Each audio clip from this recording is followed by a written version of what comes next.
Good morning to everyone. সকাল সকাল ঘুম থেকে উঠেই দেখি আজ মা পায়েসের প্রিপারেশন নিচ্ছে সকাল সকাল। আর তার সঙ্গে স্পেশাল লাঞ্চ খিচুড়ি, তার সঙ্গে আলুর দম আর বেগুন ভাজা। এটা কিন্তু আমার প্রচন্ড ফেভারিট। আর কলকাতাতে 2-3 দিন ধরে যা ঠান্ডা পড়েছে, এই ঠান্ডায় খিচুড়ি আর খেলে কি সত্যি আর চাই? কিচ্ছু লাগে না। তার সঙ্গে মা আমার ফেভারিট পায়েস বানিয়েছে, পায়েসটাও একবার টেস্ট করে দেখি। আচ্ছা, তোমাদের বাড়িতে মকর সংক্রান্তিতে কি কি পিঠেপুলি হলো অবশ্যই জানিও কমেন্ট সেকশনে। আগের বার তো আমি প্রচুর কিছু বানিয়েছিলাম, এবার আর বানানোর সময় হয়নি। সন্ধেবেলা আমি আর মৌলি দুজনের মায়েদের নিয়ে বেরিয়ে পড়েছি। আজকে যাব পিঠেপুলি উৎসবে। মকর সংক্রান্তিতে পিঠেপুলি উৎসবে প্রায় প্রত্যেক বছরই আমরা যাই। আর রাস্তার ধারে এভাবে চায়ের দোকানে দাঁড়িয়ে চা আমরা প্রায়শই খাই, তার সঙ্গে থাকে টা, মানে ওই আর কি ঘুগনি। দেখতে পাচ্ছ এটা মৌলি নিয়েছে।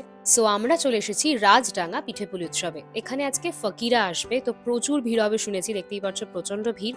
তোমরা কিন্তু ব্লগটার সেকেন্ড পার্ট দেখতে কেউ ভুলো না, যেটা আসছে কালকে। আজকের মতন আসি, তোমরা সবাই সাবস্ক্রাইব করতে ভুলো না। টাটা।